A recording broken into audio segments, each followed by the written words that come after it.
मजहब और इंसान के बारे में जानने के लिए इस चैनल को सब्सक्राइब ज़रूर कीजिएगा।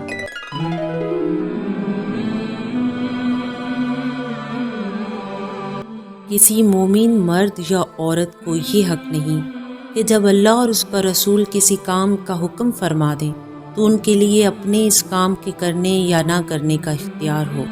लोगों को खातर में लाने की ज़रूरत नहीं, फ़कत अल्लाह इस बात का ज़्यादा हकदार है कि उससे खौफ रखा जाए।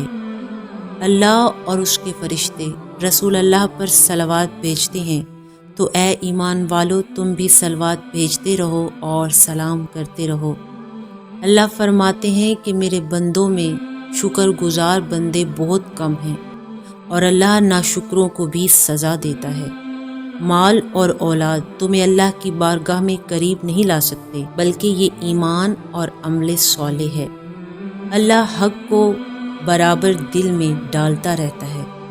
जो शख्स इज़्ज़त का तलबगार है वो समझ ले कि इज़्ज़त सब अल्लाह के लिए है।